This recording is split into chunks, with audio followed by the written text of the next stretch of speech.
So the middle picture right there, that's actually a picture of Unit 1, and this is taken around 2 a.m.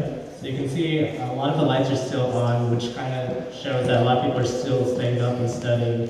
The lounges are noisy, it's very active, which really prevents a lot of residents from getting a good night's sleep, even if they're not participating in these lounges. And then the picture on the right is actually in one of the sororities. One of the sorority residents, she actually pulled an all-nighter, and rather than going to her bed, she just crashed on the couch and then, I guess, stayed that way up until the whole night, and none of the other residents in the house bothered to do anything.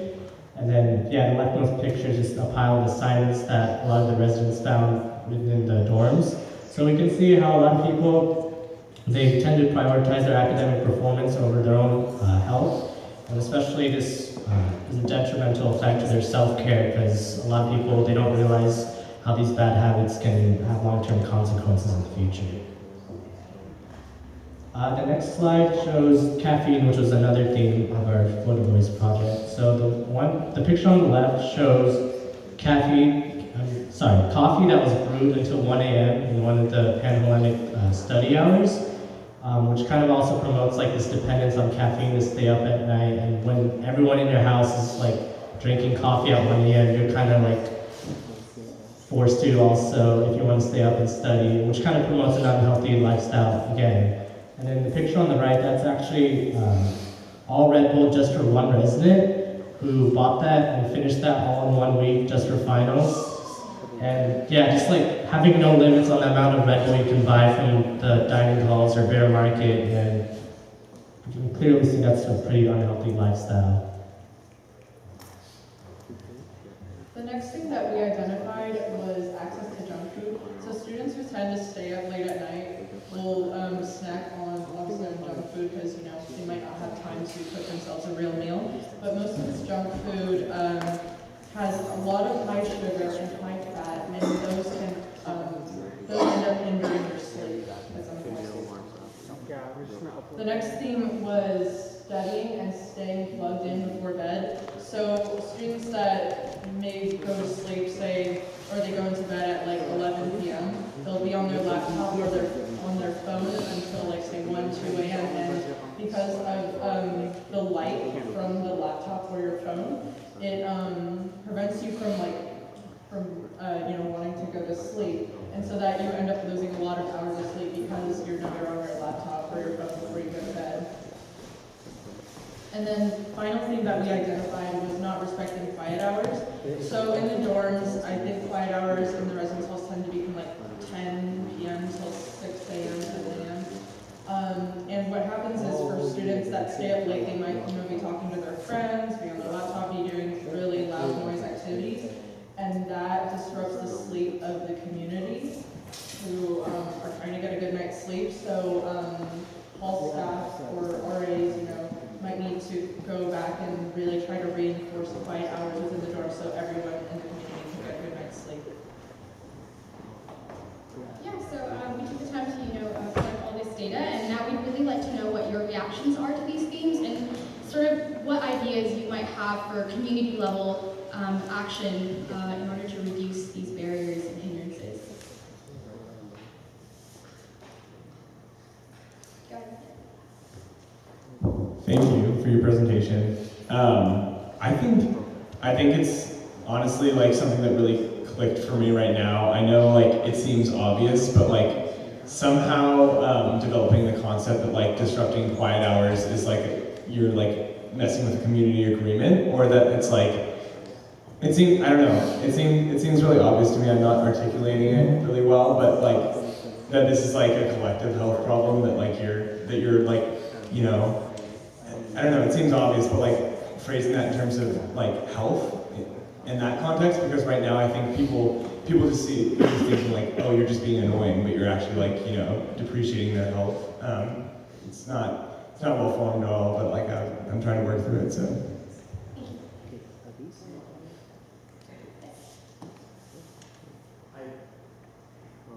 I vaguely remember my health worker like in my unit.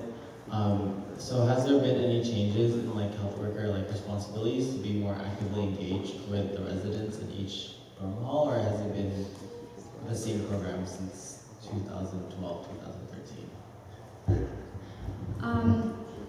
I guess we've had a lot of changes within our program itself, sort of structural changes, but as far as roles and responsibilities go, mainly the same. Our main purpose is for community outreach and education. So I'm sure the main thing that you remember from your health workers are the health tips that were posted, weekly flyers that are just meant to be to educate residents. So yeah, we do have an emphasis on sleep, but right now we want to reach out to our community and just see how can we collaborate with other people and all of you to see how to enact that change.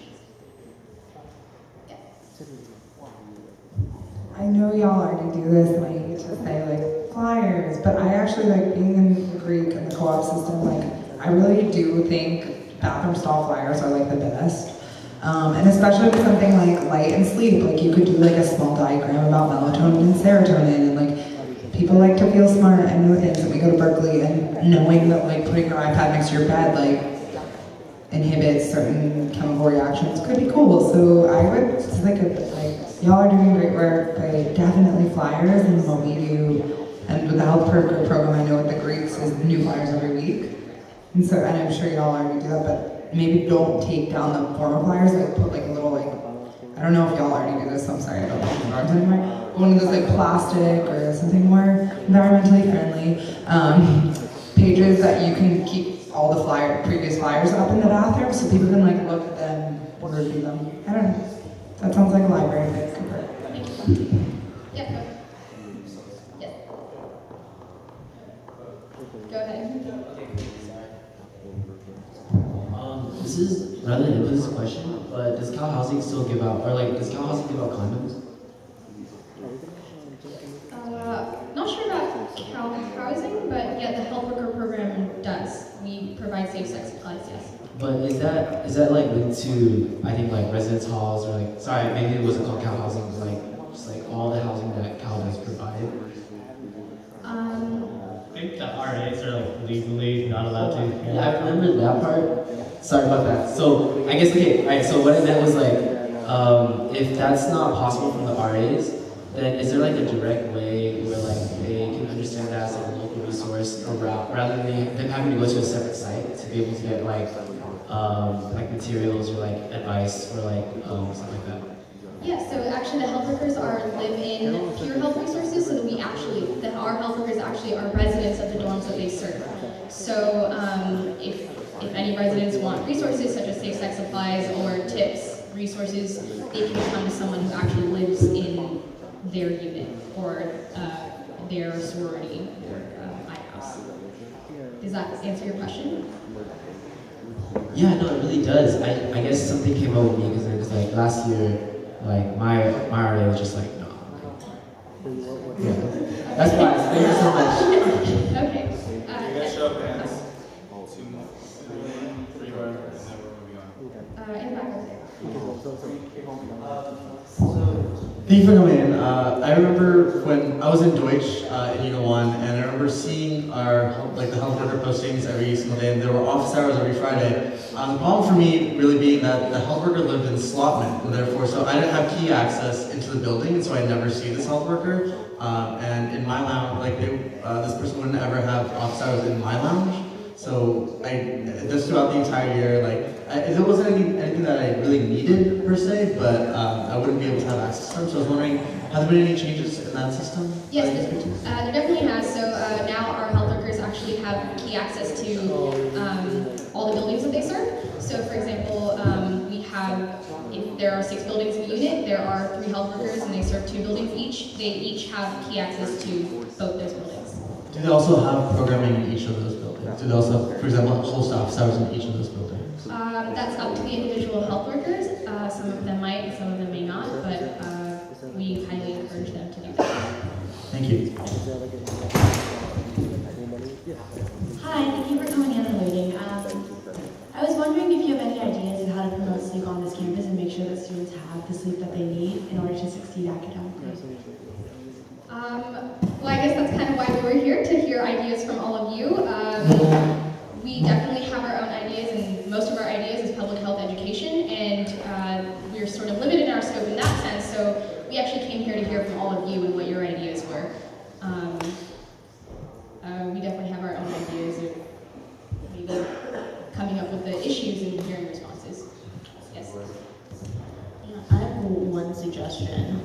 genius.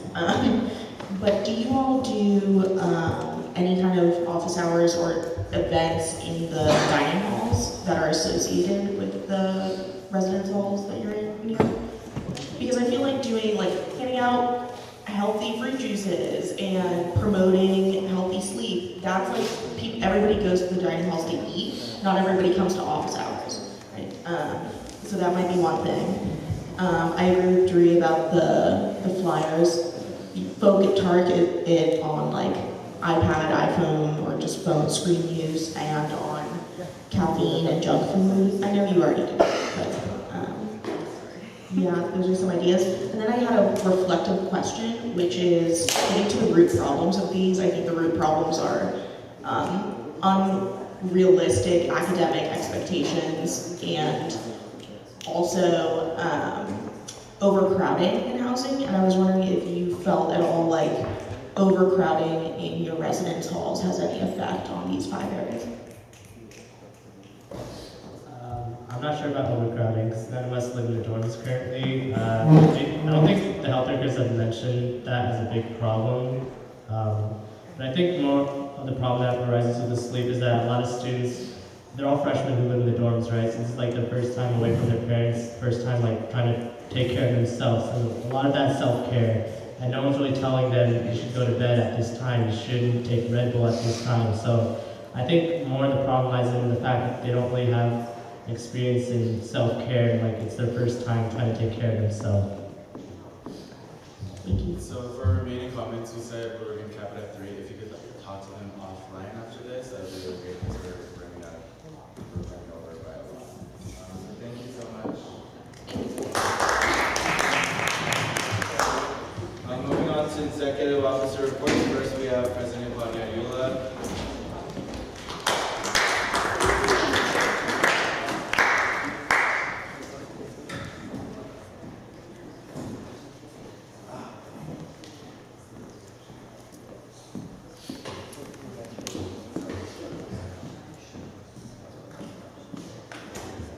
Hello. So a couple big things and small things. So first, we were really excited and working hard for a Bears Building Bridges event that was going to be on April 7th with Cal Athletics, but it was actually canceled by Cal Athletics because a member of the community passed away really tragically. So we're going to be supporting them in kind of that effort to not only publicize the visual, but just work with them in this and try and reschedule it for next fall. Other things are Cal Lodge's insurance is like expiring, so we're working on that. I'm meeting with Dave Stark over at Styles Hall he's been really involved for over 25 years trying to increase like diversity in the faculty. So we're trying to put together like a think tank group of people who are just able to talk about this issue and see like how we can start off like the next year by actually making some changes, because it's kind of scary how in the last 25 years pretty much no changes have happened. Other big things, I had my next meeting with Kelsey, and there's been a lot of things happening with like the student meeting board that I think Justin can help fill you in on those more. Some other interesting things are the undergraduate initiative steering committee meeting will be tomorrow, and I've also been working a lot with Dave Mills related to RSSP and kind of like hearing what's actually happening. So he actually just called me today and said that they're actually moving forward by moving to like a P3 model, like a public-private partnership model. And the reason is because they can't build the dorms that are necessary because like the university is at its debt capacity limit, so it really can't take out any more debt. So to build more dorms, which it needs to do because we don't have enough housing for freshman and sophomore students currently, they're going to the P3 model. So we've been talking a lot about what that means for like labor practices, and we've been assured that it means that they're going to have to adhere by all the universities' labor practices currently. That's not saying that it's like a very good standard. It's just what they're going to have to adhere to. And so we're still working to figure out how this can affect the future, like what that means for the student community. So those are like the big things. Senator Kulisik. Hi, Pavan, thank you for coming to talk to us. I'm sorry if this is kind of not relevant as to your announcements, but I thought this was the best way to address this. Last night at the debate, I was really disgusted when I heard certain presidential candidates argue that campus climate wasn't an issue when there was one black woman on the stage campaigning for presidency. I just implore you, as the current president, whoever you transition, you emphasize that campus climate should be looked at concurrently with budgetary issues. It's a huge issue. Melissa Madison and I spent the entire summer poring over campus climate surveys. That's why the wellness referendum exists. So just to hear my work invalidated, see a current senator invalidated by several men on that stage, I'm sorry if this is out of turn and this isn't relevant and I could have brought this up offline, but I was pretty angry at Daily Cal and pretty angry with just check your privilege. I'm sorry, I know it's overused, but that is a key example. So I thank you because I feel you've been really aware and doing a great job, and just whoever you transition, make sure they know climate is a huge issue and needs to be treated with equal weight as budgetary issues. Sorry, thank you. No, I mean, I think many people would agree with that statement. In terms of transitioning, I'm glad you brought that up. One big thing is I'm starting to organize meetings for the end of April and the first week of May with everyone I have my standings with, so that whoever is next, we can have all of that together, so that they can kind of come in and have all the relationships set, and including David Mills and other people who are the best way is getting good with the assistants. So kind of we're gonna get all of that. Hey Pavan, just want to follow up that when we passed the bill condemning anti-Semitism, one of the therefore be resolved clauses was to send a letter to Chancellor Dirk signed off with all the executives. Just wanted to follow up on that and wanted to reach out and say that if you all are too busy, I'm more than willing to write that as well. I just wanted to send before the end of the year. So I thank you so much for bringing that up. I will go out and take your help on this if possible, if you could help write it. But today when I had a conversation with both David and Mills, but I brought it up with David because he's more campus focused, and I told him that a letter was coming his way. So they are aware of it, but if you can help me write a bill, it would definitely expedite the process, and I would be eternally grateful. Okay, two things. What kind of student input is being had on the new res hall development? Is it just going to be OP? Can we have some standing students appointed by, AAVP might not be appropriate for appointing, but yeah.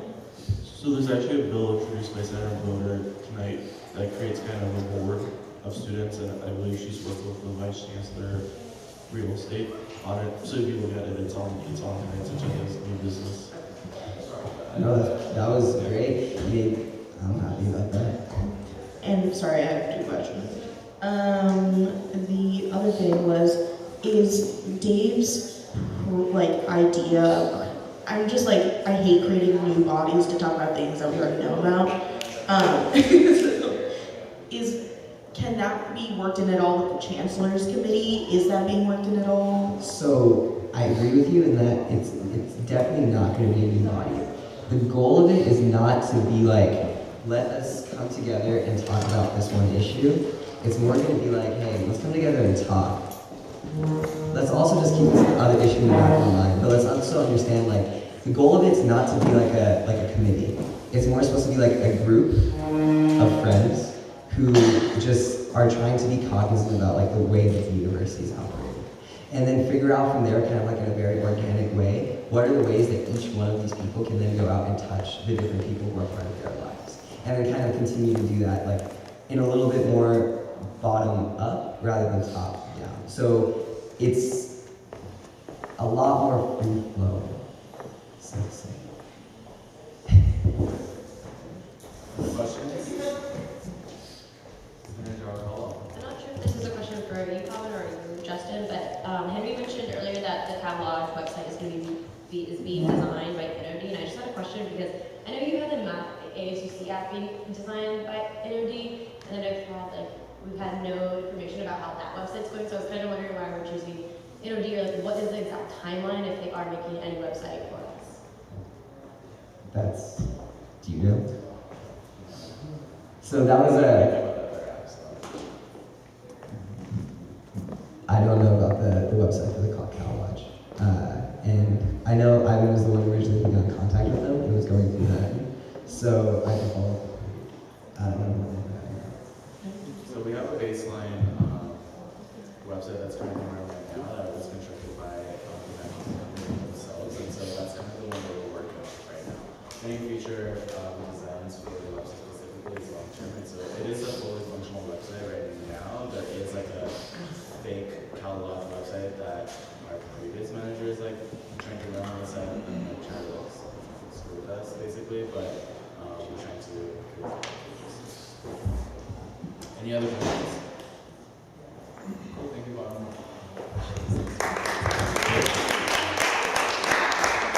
Next up, we have External Affairs Vice President Caitlin Quinn. Okay, so AVP Machi Chow is also really sick today. She said she's talking about you all.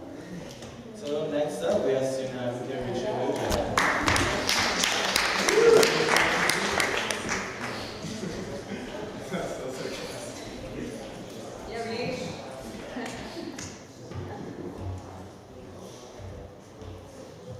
Hello, friends. So we have 10 open conduct cases, 12 academic cases, 5 financial aid cases, and 5 grievance cases for a total of 32 open cases. In terms of sexual violence policy, today and yesterday we had 2 basically all-day meetings to discuss adjudication models for the UC-wide task force. We got absolutely nowhere after 2 full days of arguing, which was pretty frustrating, but hopefully over the next couple of weeks we'll be getting some more progress, though I can't guarantee it, so we'll see where that goes. We're supposed to make a decision by April 29th, but I'm skeptical of whether or not that will be achievable. We're also working on education and training. Next, April 8th, next Wednesday, is going to be our next meeting for the work groups. If you're interested, I'll be sending out the application again tonight. If you or your constituents or groups want to attend, give your thoughts on what education and training should be provided to any students or specific student groups about sexual violence prevention. That will be happening next Wednesday. You don't need to have any prior experience in the area. If you just want to come and share your expertise, please do. So I'll be sending that out to you all. Also, we're hiring, UC Berkeley is hiring another advocate to help out Madi. So they had 2 lunches these past 2 days, and there'll be 1 more tomorrow. If you're interested in attending, I'll send out the information about the location and the time. And I'm going forward to your constituents, that'd be great as well. And then Friday is Financial Literacy Day. So our lovely financial aid division will be out by Donnell, the lot. There'll be a bunch of events and advertising the financial aid office. So it'll be really great. So come say hi. That's all I got for y'all. Questions for SAO?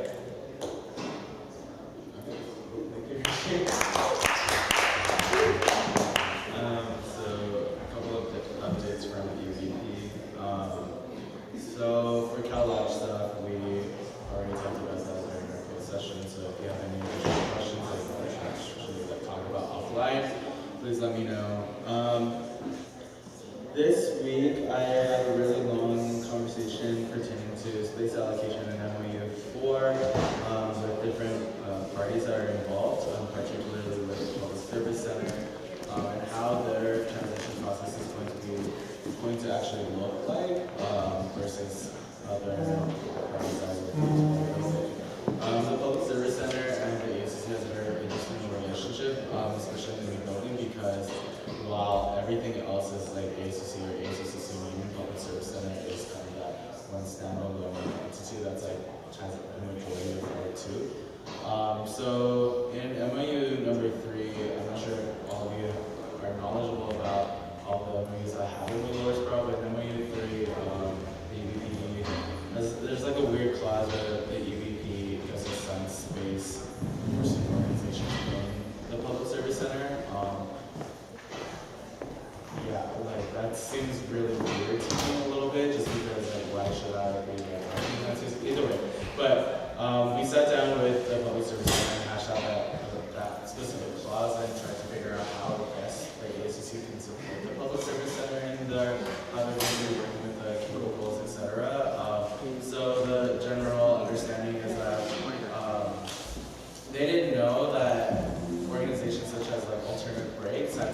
apply into APSA in order to get those cubicle spaces, and so since they didn't apply, they shouldn't be getting those cubicle spaces within the public service center, and I told them that's ridiculous.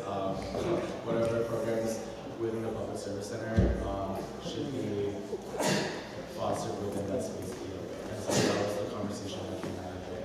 If you want to talk more about that, you can talk to me.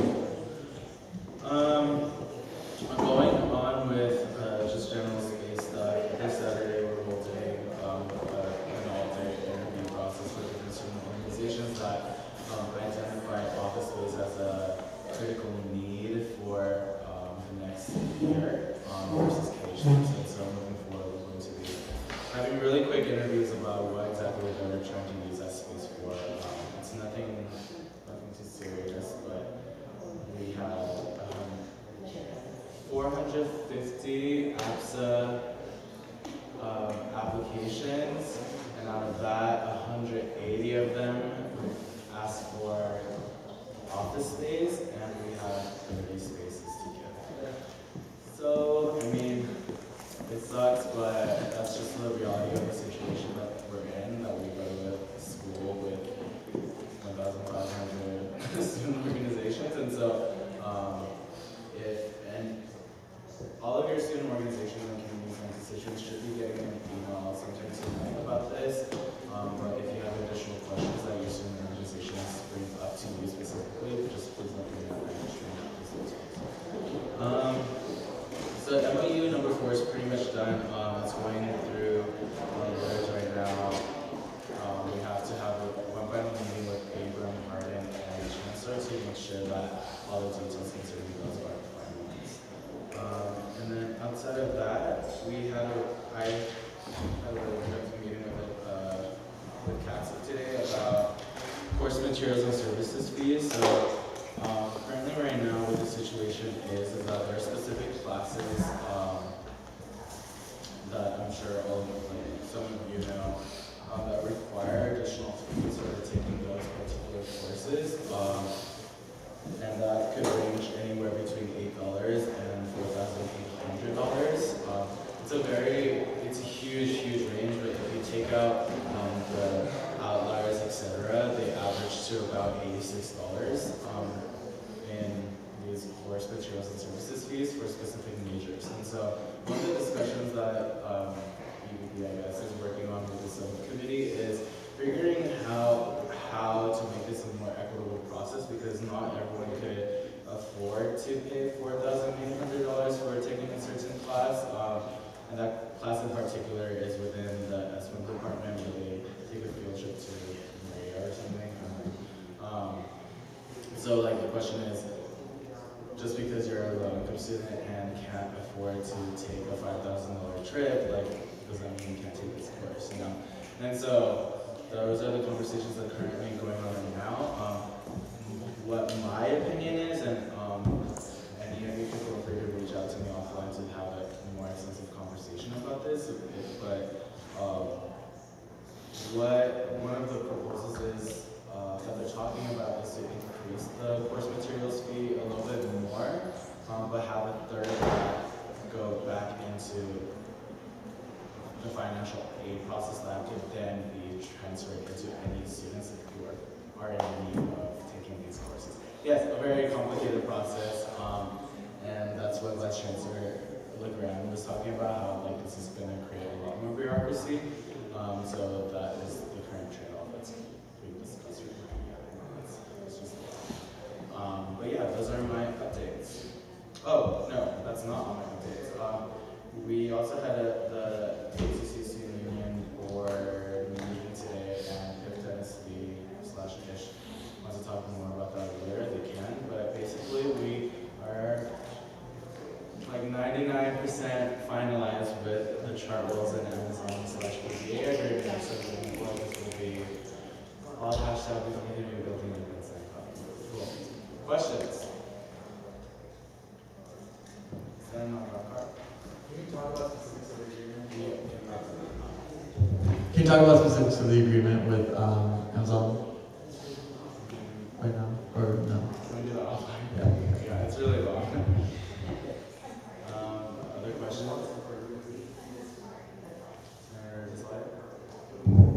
I'm guessing there's no like projected increase for the course materials fee.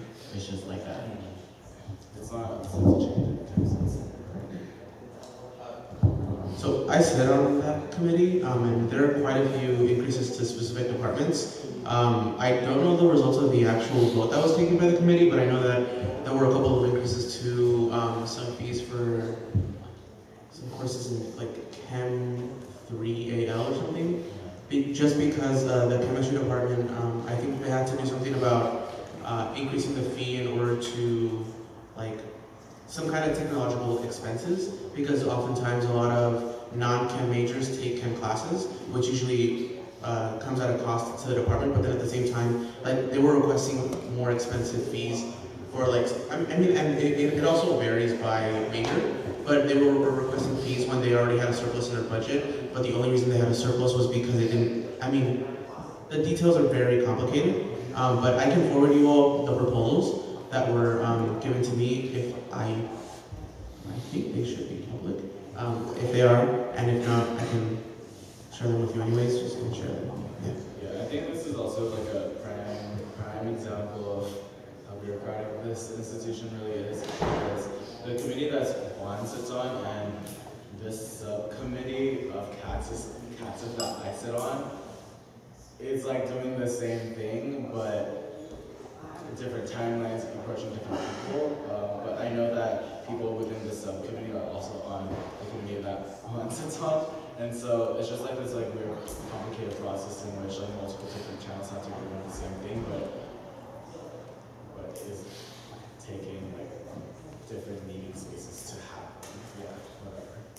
But we'll get that straightened out, so don't worry. Any other questions? Cool, thank you. Moving on to ASUC official reports. First we have elections council chair, Joe.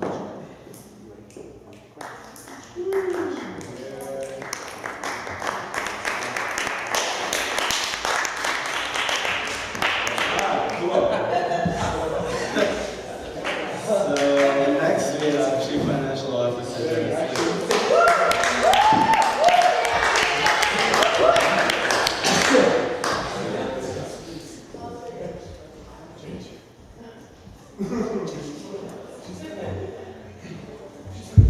Happy April Fools!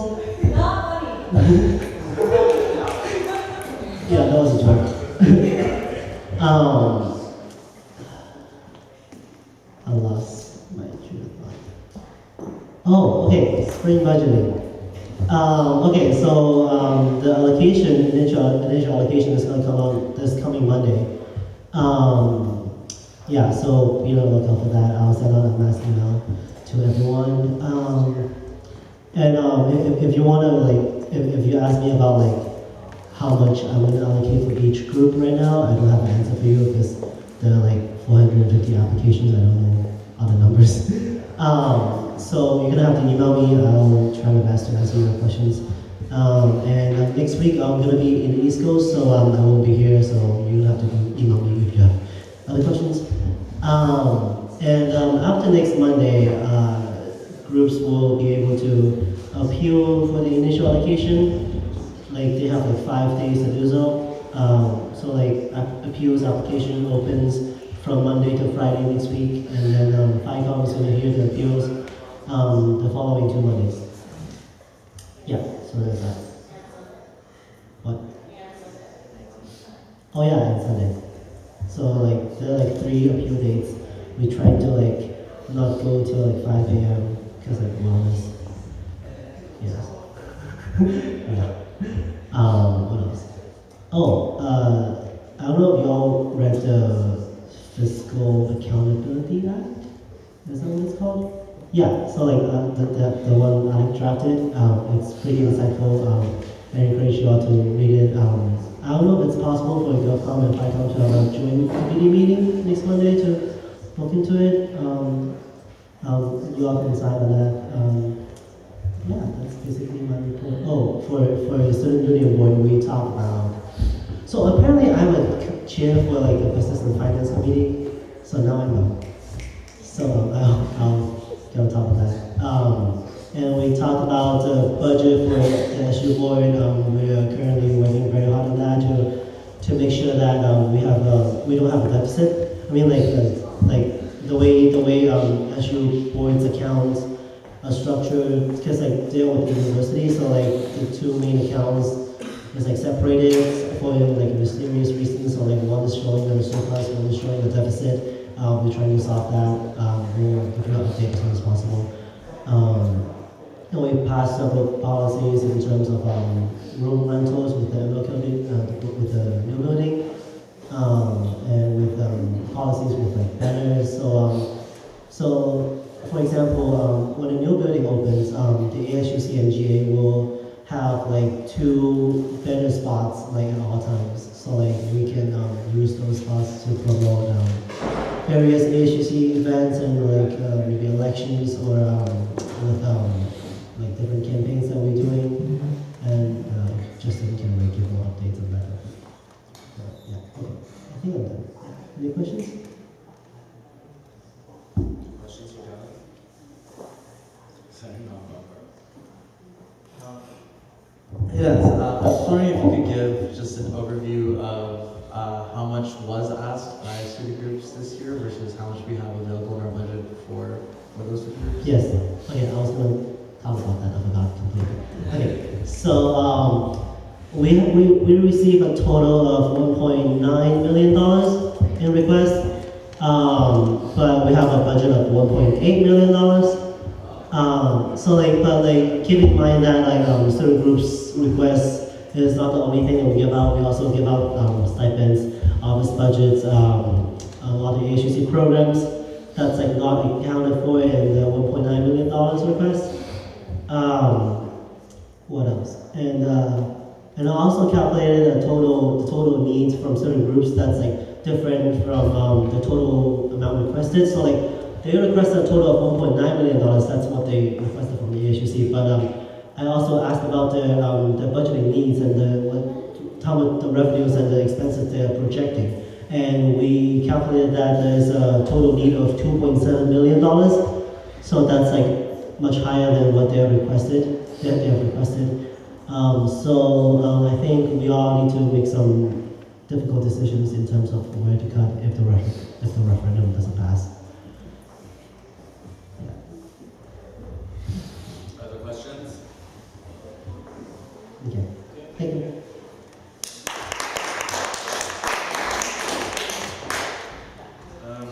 Next on the agenda is community reports.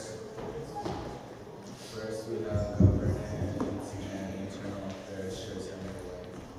Hi everyone. So there was an error on the GovCom agenda where SB 71 was omitted, and then my RSSP bill was added, and so that wasn't amended until I think right before the meeting. It's just so there was some confusion with that.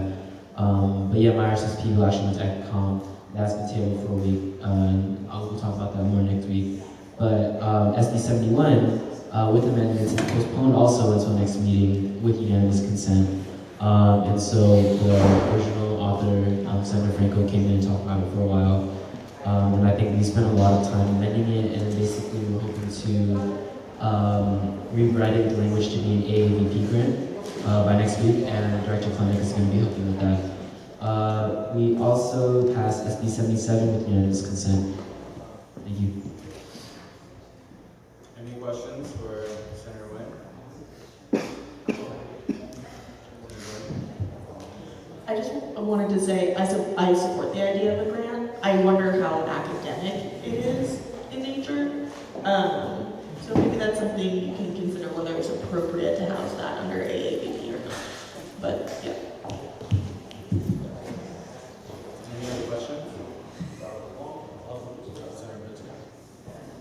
Yeah, just as a quick response to that, I think when it was talked about as a grant, it was more in terms of trying to find a way to have an easier allocation process, and the same was being talked about for the Crop Opportunity Fund potentially, just because with both funds, it's so difficult to actually move through ICOM that we're trying to explore other options. Yeah. And also I feel like there are some like AAVP grants that aren't specifically geared toward like academic. I do agree that this one may be a little bit more so, but like, I think that there are some examples. I just also want to note that Center Against Gay also sat in on the conversation. Did provide a lot of good help with that too. So yeah. Okay, moving on to external and university affairs. Vice Chair, Senator. Yeah.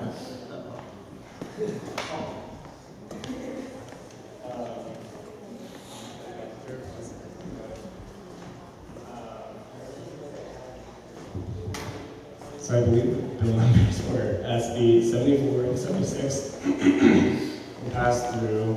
XCOM, Bill 76 was passed through with amendments. And I'm sorry if I'm getting those bills wrong, but I didn't check. And then, I'm sorry. I don't remember the number from the bill. Oh. Yes, so it was actually, bill number 74 was passed through with no amendments. Bill 75 was passed through with amendments. Bills 76 and 77, no. Bill 73 and bills 77, 76 were tabled till next week. The half of us one was built, right? I mean, was tabled, right? Yes. Okay, just because there wasn't quorum. Is that correct, or was there a problem? There wasn't quorum and it wasn't linked, but we wouldn't have had time to vote it on it anyways. Okay. So, yeah. Any other questions? Cool, moving on to Finance Committee Chair, Senator Nandi. Hello, everyone. So we passed FB9 with amendments and updates on numbers. So Senate contingency has $2,400 left in it. Space Reservation Fund is at 0. Greek Opportunity Fund is at $5,722. And the Co-op Opportunity Fund is at $10,000. And carry forward has $700,000.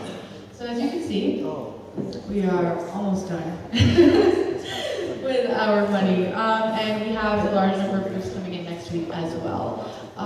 Actually, one thing that was mentioned in FICOM, or casually, that I wanted to bring to the attention or possibly talk about was, to all the other centers, was using the remaining money from Greek and co-op, or co-op and / or co-op.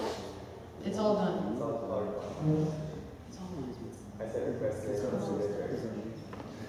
Oh, so there's no more requests from co-ops, correct? Okay,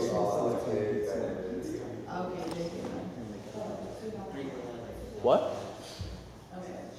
Well, anyways, so we were thinking that whatever's left of either of those, for emergency purposes, because there's a lot of groups coming in next week, we'd like to somehow allocate that amount. And so we just wanted to notify the people, those senators that are representing the Greek communities that, yeah. That was an idea. Nothing has been finalized. I'm just letting you all know. But that's all that happened in FICOM. We also talked about Cal Lodge for a very long time, and you all already heard everything, so yeah. Okay, any questions for Finance Committee? Cool, thank you. So I'd like to entertain a motion to approve the committee reports. Any objections? Okay, so the Elections Council Chair, Jenny Chan, is here now, so let's invite her up.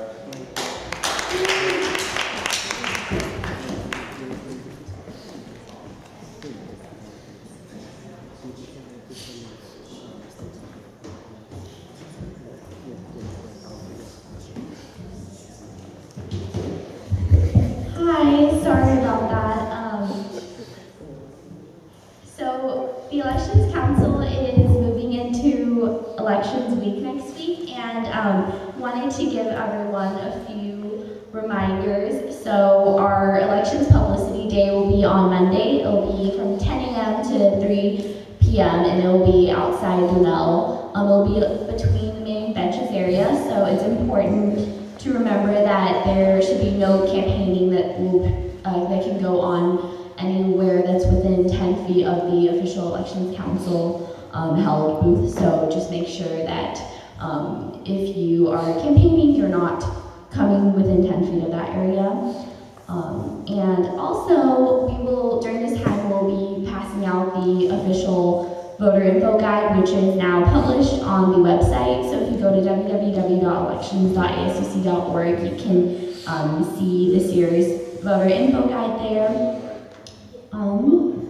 And elections will begin on Tuesday, April 7th. They'll start at midnight and they'll go until 11:59 on Thursday on April 9th. And the candidates cleanup time will be set at Saturday, April 11th, and it will be actually at 11 a.m. And if you have a conflict with that, you can message us and let us know. My assistant chair will be sending out an email regarding that, and there will be a makeup time available on Friday beforehand. So if you are running or are part of a party, then you can look out for that email. Tabulations will be in Wheeler Auditorium this year, so this was mentioned at the candidates meeting, but there is a limit capacity of 700 people, so we'll be having people pass out tickets at the door, and once the 700 limit is hit, then unfortunately we can't let anybody else into the room. So if you want to make sure they can definitely get a seat in there, then definitely come early. And if you're a candidate running, you're guaranteed to go in because we'll set those numbers off themselves. But if you're coming with a candidate, they might be able to get in, but you might not be able to if you hit after the limit. And just wanted to remind everyone again that we have all the information regarding the candidates meeting, all the council meeting agendas and everything on our website. So we'll be meeting again this Friday. We'll be having an operations meeting first, and then we'll be having an open elections council meeting. So if anybody is interested, you can come to the Senate Lounge at 5:30 p.m. on Friday, and we'll be discussing whatever is the newest violations that are brought to us. We'll be also just discussing some of the plans for the next coming week. So if anybody is interested in hearing about that, please attend the meeting. So I think that's what I have for now. I'll definitely be sending out emails throughout this week, so I'll be updating everyone on everything. But if there's any questions, I can definitely answer them as well. I'm sure like this has been voiced a few times, so I just want to, I guess, maybe do a quick reiteration input, but I guess like I'm hoping y'all have done some reformations to cleanup day. Yeah. I'm sure you have, so so. Yeah, so was there any like specific concern that you had with the past cleanup day? That way we'll be able to modify it and see. Yeah, like, so I was given a 2-inch by 3-inch sponge. And then like I got like a bucket of water. Yeah. I was doing with Justin, so Justin remembers. Justin was laughing at me, and I was like trying to do like one letter. So I don't know, it's just like I think the materials, I think like the process, I think like the time was put into it. I don't think I did anything productive during my whatever time allotted for cleanup. Like I don't think I really cleaned anything. Yeah. I think the issue is just that there were environmental concerns too about us not wasting water, us not putting any type of chemicals into the environment. So I definitely respect that. We'll be trying to think of ways that will be better towards actually cleaning up the campus. So I mean, other than the chalking, there's a lot of other types of like flyers, and especially this year since campaign material is allowed, I'm sure that there's going to be a lot more things that we will actually be cleaning up on campus, so we'll probably be focused more actually on campus rather than out in the Berkeley streets. Any other questions? Thank you.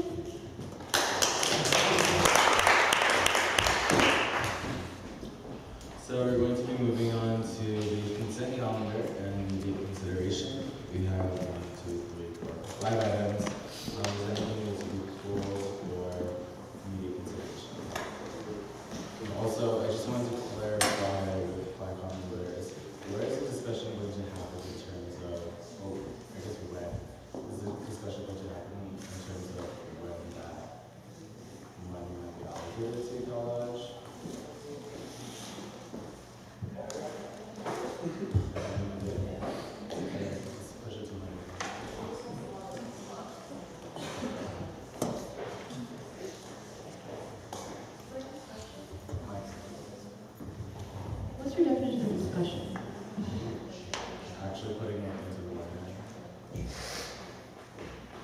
so are you expecting a lot of conversation?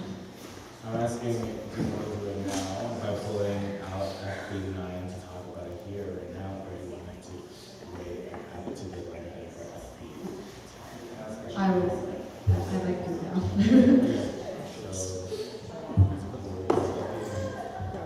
I'd like to pull FB9. FB9 has been pulled for immediate consideration. Does anything else need to be pulled for immediate consideration? Okay, cool. I would like to entertain a motion to pass the consent calendar. Any objections? Motion passes by unanimous consent.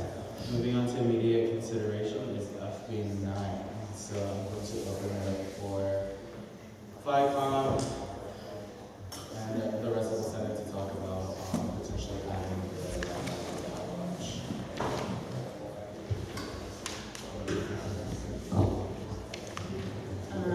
I would move to add a line item to FB9 for, and I want to hear people's opinion about this, 21,000. They requested 25, but the actual need is 2088. So I think 21,000 would be more appropriate, and then FICOM can come up with the next budget. Is there a second to the motion? Second.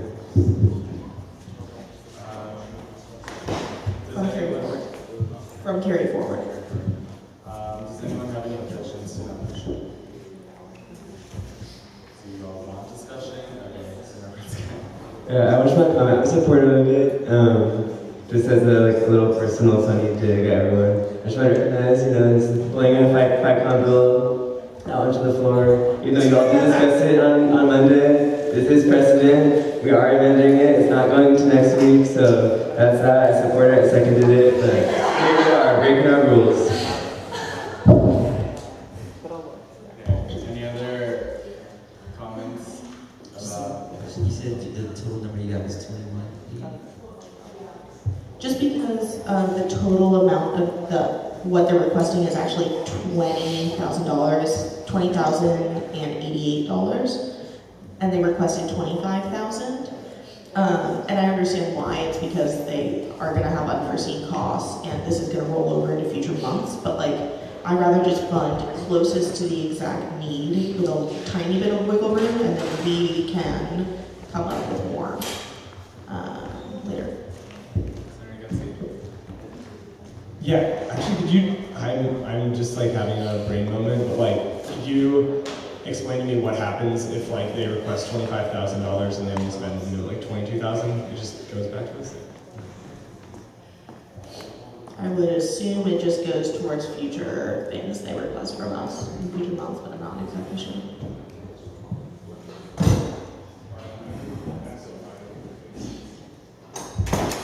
Any other comments? Okay, so Senator decide. So can you give the number again? Just briefly. 21,000 to Miramar Hospitality from carry forward. Is my understanding this is a joint account? Is that the right phrasing to have it be put into the joint account? The Cal Lodge account is a joint account owned by Miramar Hospitality and by the ASUC, is that correct? So is that the correct wording? Do we need to update that at all, in your opinion? Actually, the better way to do it is put it into the Cal Lodge fund under EVP and then we'll transfer it into there. Thank you. Cal Lodge fund. I amend my motion to make a new motion to put 21,000 towards the Cal Lodge fund. Yes, from carry forward. Okay, second? Second. Objections? Okay, motion passes by unanimous consent. That has been added to the line item budget for FB9. Well, if there's no other further discussion needed, I would like to entertain a motion to pass FB9. So moved. Any objections? Motion passes by unanimous consent. Okay, moving to new business. We have FB10, 10 plus 11, SB 79, SB 80, SB 81, SB 82 is the CTO bill, and then I'm adding one more SB 83, Laura Scott, Laura Scott and Louis Floyd. It's not 100% finalized, so in committee hopefully we'll bring it up, but of course might be able to. It's just to like put it on everyone's radar. So I'd like to entertain a motion to add SB 83 to new business. So moved. Any objections? Motion passes by unanimous consent. Okay, so I'd like to send SB 10/11 to Icon, SB 79 to external, SB 80. I think it'd be better if we send it to both Icon and Skype. Yeah. And then SB 81, real estate and capital projects to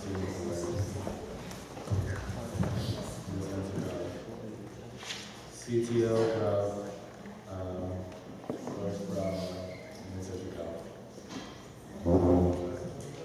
No, not everything. It's finance and external, and finance, governance, and governance. Cool, I'd like to entertain a motion to send the bill to those respective committees. So moved. Can I get a second? Second. Any objections? Okay, the motion passes by unanimous consent. Thank you, everyone. 9:50 p.m. Where do we want to start for our announcements? Let's start with Senator Lucio. Hey kids, and mad props to the senators that are campaigning. I know it's been a long day, so thank you all for being here. It means a lot. Senators, I sent you a bill in support of standardizing risk practices. If you want to meet and talk about it, I would really appreciate it because we really want it to pass. And like I'm really supportive of it. I sit on the CERT committee. I see its importance, and at the same time, I see flaws with it. And like a lot of people have seen flaws with it too. So like it's alarming that none of the 20 senators have seen a flaw with it when I wrote it and I see a flaw with it. So like meet with me and talk to me and think about what your constituencies would want because we want everyone signed on to it. That's cool. Additionally, pre-med advising update.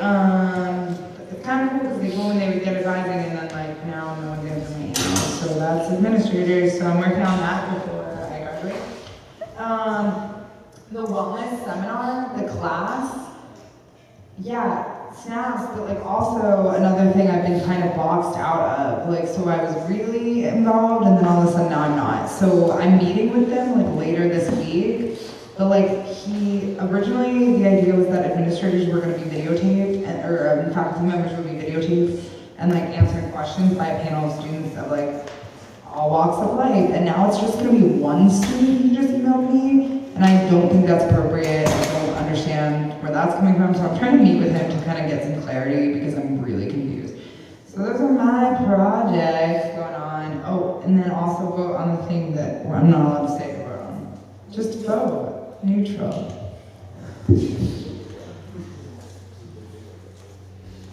Everyone, so as actually rudely interrupted, Senator Naveed, Co-op Opportunity Fund, all the requests have been turned in, all 14,000. So if I come I go through them all, but they're in. So we're about to allocate it. I still gotta work with Rob. I swear, allocated this whole thing, the receipts, it's a challenge. I'll tell you that much. So anyway, it's done. So sorry, I can't take the money. I wish we could. Anyway, really exciting news for everyone in your communities who is interested in affordable housing. The Berkeley Student Cooperative, I'm on their board of directors, and we had a board meeting right before spring break. We went from 7 to 4 a.m., 7 at night to 4 a.m. At the conclusion of that meeting, though, very exciting to announce, we will be lowering our rent next year in both the houses and the apartments. Huge accomplishment, and at a time when the city of Berkeley, the Rent Stabilization Board is allowing a 2% annual increase, which is a lot adjusted for inflation. The BSC is actually adjusted for inflation decreases of 1.5% in the houses and almost 3% in the apartments. That's tremendous. Also going to be creating over $100,000 in new scholarships for low-income students next year. cutting our water use because of the drought, cutting our energy use, our garbage, a lot of great things. So kudos to the BSC, I think it's important. And it's not without sacrifice for if any co-opers are watching. The food budget was cut from the houses, which is definitely going to be a sacrifice, but I think that with smarter buying practices and some belt tightening, we're going to be able to do it. So that's exciting. Tell your friends to apply for the co-ops next year if they're in need of, if they're low-income students in need of housing. Also, I'm going to be continuing to work on some strategic planning initiatives within the co-ops, as well as moving forward on a memorandum of understanding and vision statement between the lead center, co-op coordinator, and the BSC. It's sort of the culmination of the kind of over a year now, this position moving from inspiration into actually having a wonderful coordinator here. We want to kind of solidify that and moving forward. Lastly, April 24th, 25th, and 26th, there will be the West Coast, the giant West Coast Co-op Conference here at Berkeley. The co-ops are hosting a lot of exciting events. If y'all want to come, let me know. Co-op members of the BSC get in free. Non-co-opers get in, have to pay, but I think Berkeley students, if y'all want to go for some particular reason, we can make things work. Let me know if y'all have any questions. And only 4 more meetings.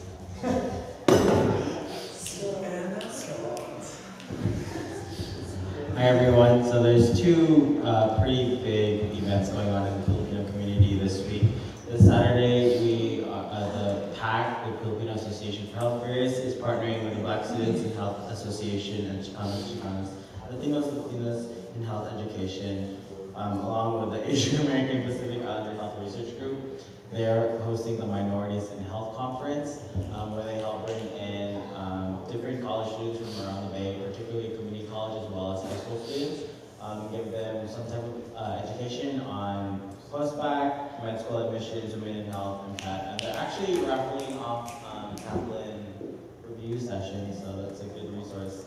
And the next pretty big event, thank you FICOM also, for the money. There is PCN on April 12th, 3 p.m. If you would like to go, talk to me, I can arrange tickets. And I'm excited because you're in for a great show if you decide to go.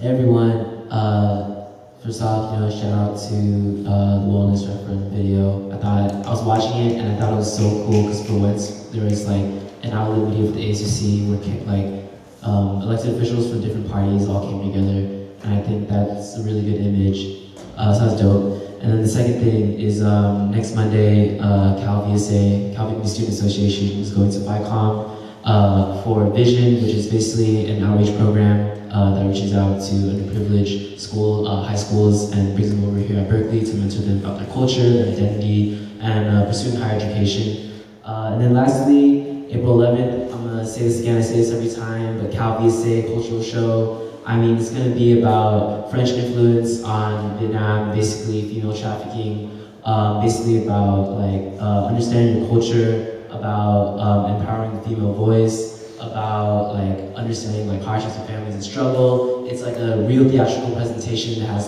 thousands of alumni donations. It's gonna be in Zellerbach. It's super legit. If you go, I will go with you. We'll sit together, we'll have a good time, and I really hope some senators come with me, and I love that. So thank you.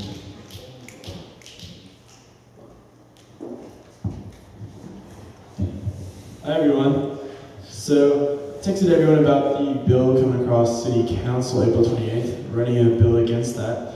I came up with a base. I've been really busy, so I haven't been able to finish it, but I really appreciate everyone's input on that. It's kind of a tricky bill to write against, so it definitely would help to have everyone's input, and it would be really bad for cooperatives, Greeks, and just any communal living situations in Berkeley, so I really hope this doesn't pass.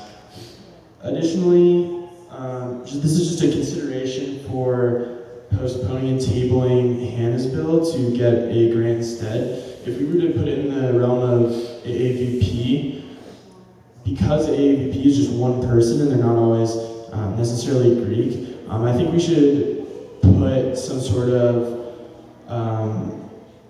safeguard in there where essentially if there's Greeks on Senate, it would be nice if they could get priority for being on a committee to help allocate that, because I would be really concerned if there was just one AVP who wasn't Greek allocating out the Greek opportunity fund. Thanks. Hey, so I'm not going to be in Senate next week because I'm going to be working an event. And so I'll just also say that an announcement for next week, Superb has a concert on April 9th at 8 p.m. Don't worry too much about like the end of campaigning and kind of enjoy a free concert at 8 p.m. And another fun announcement, Octet Show is this Friday and Saturday. And if you go to Berkeley without seeing an Octet Show, I feel sad because it's like my favorite thing that I did at Berkeley. So yeah, I'll be there probably on Saturday. Just two announcements. The first one is tomorrow and Friday. There are going to be kind of a series of events going on, specifically pertaining to the incidents that happened in Mexico around the 43 students and the continuous Mexican state violence. A couple of the parents of the students who disappeared are going to be up here, and they're doing like a statewide caravan. They'll be having from rallies to like sessions at Old Law or whatever. And so I'll be inviting all of you via Facebook. If you can stop by, it's like they're all-day events, so you'll be able to, like, maybe at some point or another, just get to know a little bit about the personal narrative behind that. And the second announcement is Senior Weekend, one of the biggest youth events on campus for underrepresented communities. Like I said, it's from April 16th through the 19th. It's still a while away, but right now I'm talking about having ASUC table there at a resource fair. So this is kind of interesting because we're going to be advertising the ASUC as a resource to students, which is a very good way to frame it, I think, especially to potential, or I guess future CalBears. But I'll provide more details about that as the date gets closer. And I guess last announcement is take care of yourselves.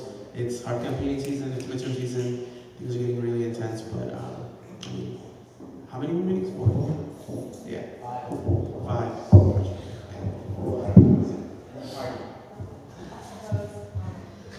Hey everyone, just a quick announcement. So May is the Asia Pacific American Heritage Month.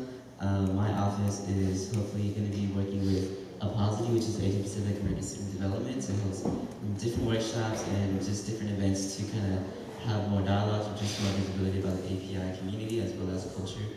So that will be happening. It might not be happening in May because that's dead week and then finals week for students, but we're hoping to do it at the end of like April, basically.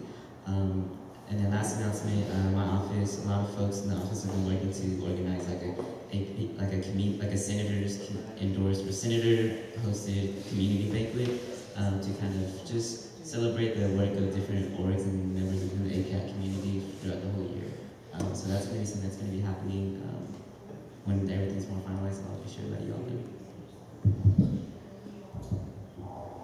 Hi everyone, just 2 announcements. The first is, if y'all like stargazing, stars in general, SSB, which is the Space Exploration Society of Berkeley, is hosting a dinner and star party on Friday night.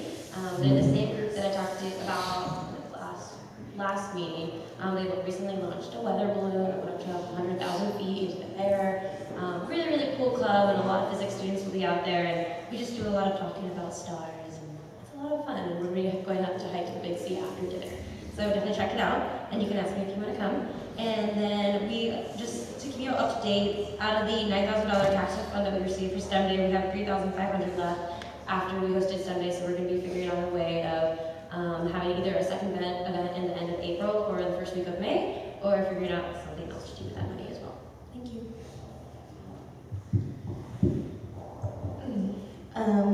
First announcement, I'm sure this is what Caitlin would have talked about if she were here. This past week, I was in DC lobbying with USSA, United States Student Association, on the $150 billion cuts to Pell Grants. So, yeah, write letters to your local Congress people about not wanting Congress to cut that, please. And I think it reminded me how important it is that we all do more lobbying at the state level to make sure that we are not doing a disservice to our own students. Next thing, the view from the Campanile might no longer be there. Isn't that sad? Because there is a construction project that will block that view, which I'm really sad about. So there's a petition going around to make it a historic landmark view, so that nothing could be built that would block the view. So I'll send that out, but you should sign it because I think it's beautiful. It makes Berkeley. And right, that thing that we mentioned that we can't talk about, you should vote on. And we can't. Well, then vote for it. And if anybody knows who runs the Cal Day tabling, let me know, because I have questions about that. And then a student approached me about trying to get funding for club sports teams, which might end up resulting in a bill for the future. So if anybody wants to talk to me about that or wants to help, let me know. Hi everyone. So just a few things. So today on Sprout there was a visual for Honda, who was actually killed by a mob in Afghanistan a couple of days ago. And so the Afghan Student Association had a visual for her on Sprout. There is going to be a project downtown with the Muslim Student Association on Friday. It's when they make sandwiches on Sprout and they pass them out to the to People's Park, to people in People's Park afterwards. Pakistani Student Association is having their Urdu Culture Show on Saturday, so that's very exciting. Feel free to come and check us out. The Swana, hopefully in the future, the soon-to-be Swana MSD office, fingers crossed, we're going to make that happen. But Swana has been doing a lot of work lately. There's actually committee applications open. For those of you that don't know what Swana is, it's the Southwest Asian North African, I don't know the development office, but it's in the works of becoming a development office one day, and it's actually held under the Apposity Development, Apposity office. And so it's actually like all communities that fall under those categories, and we're bringing together a whole bunch of people from the South Asian community, Middle Eastern community, and really working on, creating like our own little space on campus, getting resources. Finally, so Superb was actually, I think I mentioned this a few weeks ago, but Superb was actually planning on showing American Sniper on April 10th, so I just wanted to update you all. I talked to them, had a meeting with them, and we came to a discussion because of like financial problems and stuff that they couldn't obviously cancel it. There's going to be like a panel discussion where it's kind of framed in a way where it's going to give the opportunity for students to kind of understand why a lot of people think that it's problematic and that it perpetuates Islamophobia. So that's something that I'm actually organizing right now, trying to figure out how to get a nice panel out there. So yeah, that's just a few things that's going on. Okay, hi everyone, I have a few announcements. So first of all, we are creating a proposal for the Academic Senate where students and their faculty sponsors will be able to make an e-signature form online, and then they'll have to print it out for the Academic Senate, but after that they're going to be able to upload and scan it onto the decal website, so they don't have to go to the decal board cubicle and drop it off anymore. Secondly, my office is basically done with the NAP map. We're just finalizing the pictures. We're hoping to launch after elections. So if you have time, check out tinyurl.com/BerkeleyNaps. And if you could all change your cover photos to the NAP map cover photo when it comes out, that'd be awesome. Third, I've been working with UCPD and BBD. Shout out to Eric for coming to one of the meetings. Creating like an investigating the police sort of thing for Greek life. So it's going to be a poster / something that you can put behind the bathroom stalls where people will read it. Also for Cal Day tabling, the campus ambassadors handle that, I believe. I can connect you with them if you want. Sarah and I are meeting with the head librarian of nonprofit rest space. It should be opening in fall 2016, so unfortunately most of us won't be here for that. But it's basically going to be a room on the 4th floor, and you have to check out a key. The key has a pager on it. After 40 minutes or 50 minutes, the pager will vibrate and wake you up, and you have to return the key back to the table. I'm so excited. Fourthly, Sigma Kappa Sundays is April 15th from 7 to 10 p.m. I know that's during Senate, but if any of you decide not to go to Senate, buy a ticket from me. Eric, I love your idea about the Greek Opportunity Fund. I feel like usually, at least this year, we don't have an MCGC or NPHC person on Senate, so I want to make sure that there's at least one representative of those two Greek councils, even if they're not a part of Greek life, that are a part of that committee, if you know what I'm saying. And also today, I heard someone talking, a Senate candidate talking about creating relaxation spaces on this campus. I'm not entirely sure what he was saying. He later clarified that he was talking about something else, but please make sure that none of your Senate candidates are saying that they're doing work that they're not. I know it'd be super invalidating if that happened to any of you, so please make sure that doesn't happen. Thank you. So just two quick announcements. First off, this Friday starts a Jewish holiday called Passover. So for all of your Jewish friends are gone this weekend, that is why. And second off, as a last, I guess, sort of Greek-related project, my office is working to better the rush process for disabled students on this campus. So if anybody wants to get involved with that, we could certainly use a lot of help. I just have two announcements. Number one, on Saturday, April 4th, there will be a showcase. It's Dance Work Showcase. If you were on Sproul during hard campaigning, they were having their showcases from 12 to 1. Please come out and check out their showcase.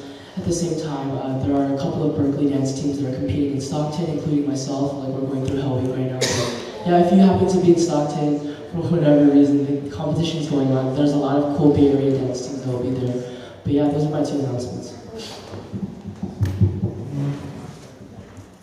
No new announcements?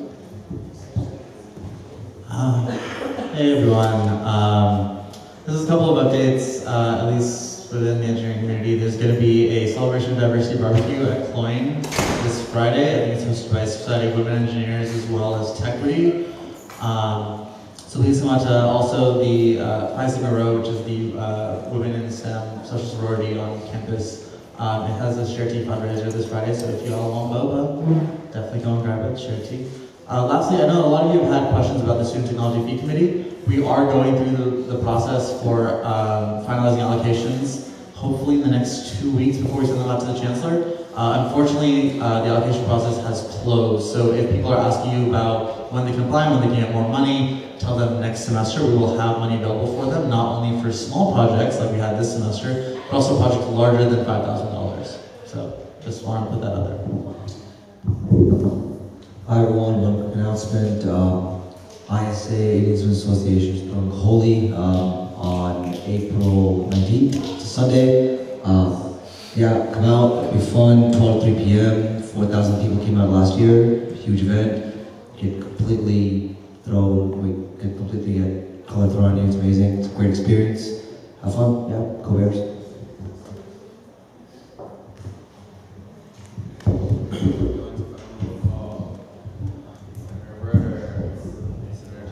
Present.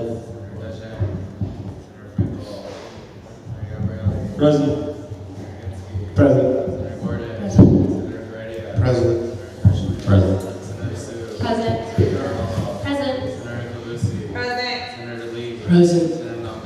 Present. Present. Present. Present. Present. Present. Present. Present.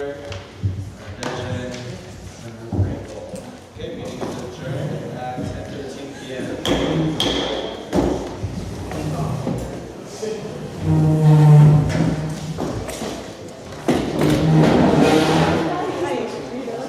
No, I